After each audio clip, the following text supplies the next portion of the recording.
Welcome to the Happy Hour for the Spiritually Curious podcast, where curiosity meets consciousness. I'm your host, Dr. Sandra Marie, and I'm joined by my co-host, Nikki Ackerman, for another episode of our special series, Unlocking Your Universe. Grab your favorite drink, open your heart, and let's dive into today's conversation. Hey, Nikki, how are you doing today? Wonderful. How are you?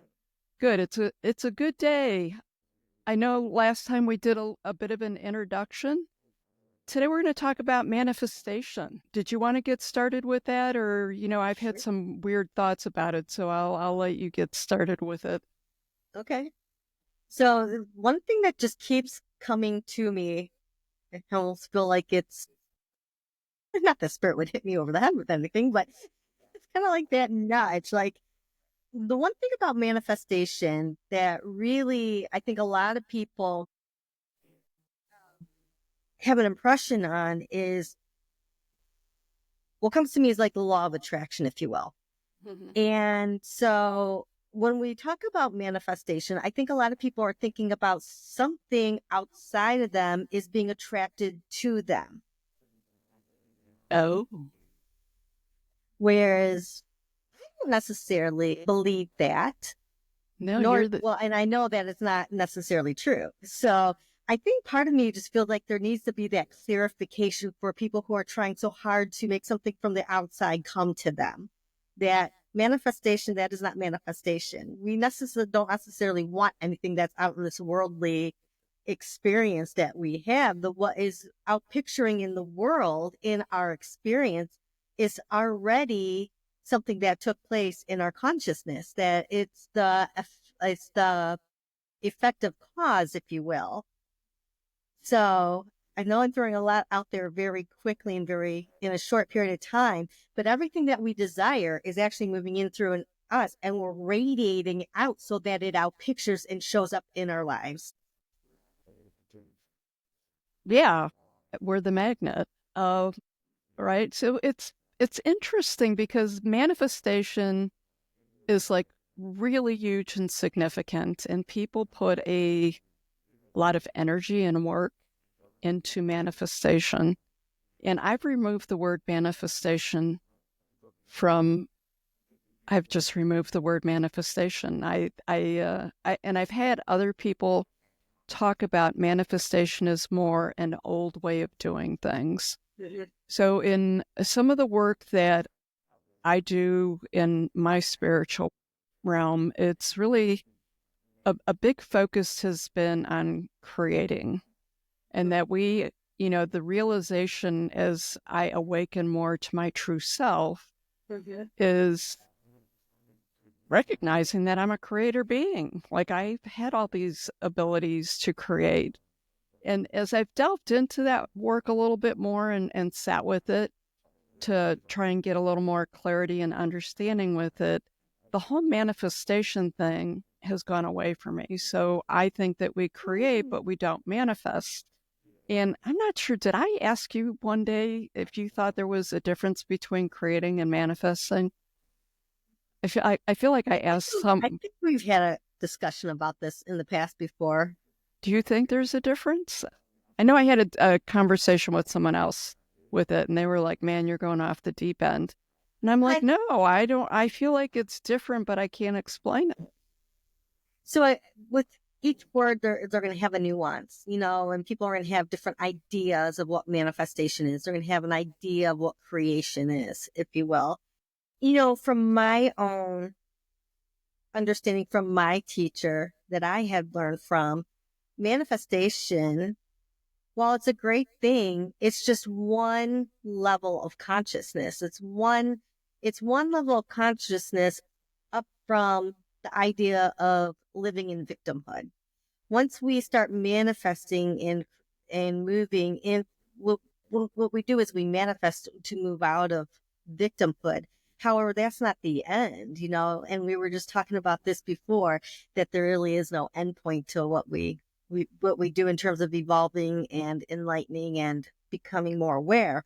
So when we start moving through this idea that we're manifestors, we then start to understand that spirit is actually utilizing us and working in through us, and things are coming through us, and then it's working as us. So when we connect with consciousness and we hold that space in consciousness and we totally feel the alignment of being one with everything and hold an idea, a visual, that's when things start showing up in our lives. It starts radiating from us, if you will, the law of radiance. So, and I actually just had this experience a week and a half ago. Oh, do share. So it's kind of interesting that we're talking about this today. So yeah, as I was going through my spiritual growth, I think I had literally just went on break from the spiritual studies program I'm in. And I just really felt the sense of peace and really felt oneness, knowing that spirit really is in living as each and every one of us, that there's more to me than this physical body, than my emotions, than what have you. Like I could literally feel the presence within me. And it was just this most expansive, free, peaceful space. And as I'm staying there, and I'm like, oh, I had this awareness going on that I was in this state. I'm like, well, let's play with this. This is where we get to have fun, right? So I literally was just in this space, and I'm like, what would it be like to bring in such and such amount of money?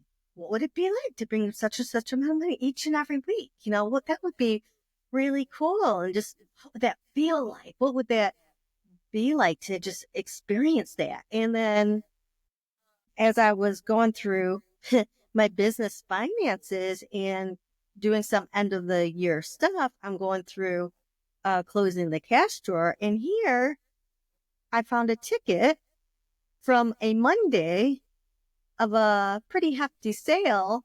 And I'm like, I don't remember that. I would have remembered that. I would have remembered this ticket coming through. And I look, it's on a Monday. I don't work Mondays. Hello. So it's kind of like, I just kind of sat back and chuckled and laughed. And I go, and this is literally probably 48 hours after I had this experience of just playing around with the idea, right? That all of a sudden I have this ticket of someone I don't know who bought a gift certificate of a nice price, I will say. And I'm just like, this works. Mm-hmm. So whether you call that manifestation, whether you talk about this being just being in the quantum field and things showing up where your attention is, all as I know is it happened. Well, it's interesting because someone else told me that they did a manifestation ceremony, and I wish I could remember the specifics of it. There was some, letting go and drawing in and, increasing the frequencies. And they said 2 days later, they work in the real estate field, some listing that they had referred out 9 months ago that they had totally forgot about. Apparently, a piece of property sold and they were going to get a check for it. And they were like 2 days after they had done that. So, you hear those shout outs all the time. I've shifted just a little bit on how I'm looking at it. So it was like I had Sarah Wiseman on the podcast, and she talked about picking, that we like to be like pickers, and she says I'm not a good picker. She goes, we don't trust that the universe has our best interest, has our back all the time, and we think that we at times may know more of what's better for us than that the universe does. So I do this practice every day where I wake up and I use 3 words about what I'm trying to draw into my life. So I've been using beauty, excitement, and ease, and the frequency of beauty, excitement, and ease. And then I pick 3 words that I dress myself in for the day. So I may be dressing myself and feeling, capable, knowing, I don't know, I have so many words, healthy. And those are my 3 words. So if I'm picking beauty, excitement, and ease, to me, that puts me in a flow, and that flow is going to bring positive things into my things that will be supporting me that supports those concepts. So I'm sort of broadening my horizons and my frequency with it. But you said something really important, so that is my intention I set, right? Beauty, excitement, and ease. But if I just do that for a minute or two, or as I have my cup of coffee, and I don't put a focus on keeping an attention to that, at least here and there throughout the day, it's sort of you slide back into whatever you're putting that attention into, which many times is a victimhood type of something that's out there, right? Mm-hmm. And that really is a shift with it. So I guess manifestation is just, it's simple, but it's bigger than what we thought. Like, it's bigger than just doing a storyboard, right? I mean, Yeah. there were, Abraham Hicks is like sort of like the laws of manifestation. People go back to that. Like, they've done a lot of work with it. And I feel like it's evolved. I mean, if the universe is evolving and consciousness is evolving, I think that that's evolving too in what it looks like and how it works. Like, I think that I don't want to diss or dismiss the work, but I think that it's evolved, and that's part of what this is all about, is being curious and asking questions. Keep being curious and keep asking questions. I don't Yeah. know. Does any of that make sense, or did I just ramble? No, it absolutely makes sense. I think too, I love the idea of having these qualities, I call them qualities, that we start our day off with: beauty, health, vitality, protection, courage, whatever quality you have, but not only to just think of the quality, but to allow them to move from the mind, drop into the heart, and really feel. Can we allow ourselves permission to just pause? Can we allow ourselves the permission to slow down and be like, what does that feel like? What does that feel like radiating from me? And then when we get that sense of feel of beauty, of courage, that we have clarity as to what is to unfold, you know, that opens that space for that manifestation to come in as well. And the other piece I think of it too is many times there's something that we feel like we are lacking in some way that we're trying to obtain in terms of manifestation. And so I wonder, are people giving themselves the opportunity and the permission to say, hey, this is something I want to change because I would like to attract this into my life, or I'd like to radiate this into my life. Are we willing to shift and change any limitation that may be holding ourselves back? And it all starts with just being willing to be willing, right? Yes. Can we be willing to just put this aside? Oh, this couldn't happen for me. This is why I would like to see it show up because I want something different. Well, can we put that aside? Can we just drop those layers just for a moment and peek out and be like, okay, I can breathe. This is what I desire to have. This is what I'm desiring, whether it's money, relationship, whatever it is, and just be, what does that feel like? It radiates beauty from me. It radiates freedom, a sense of overflow, a sense of I have more to give. I have more I can contribute. And how does that feel? And feeling that, that is all part of the process as well, too.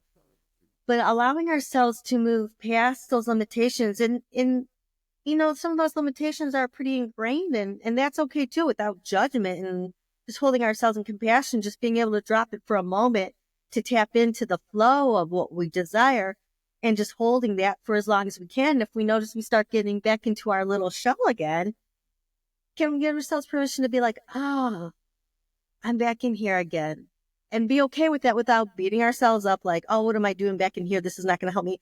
If we can let go of that, if we can let go of the judgment, the criticisms, and just simply just be in the moment and be like acknowledging, loving ourselves in that moment and be like, okay, well, I'm just going to open up a little bit. I'm just going to let that fall to the side again. And I'm going to imagine, I'm going to really feel, what would this be like?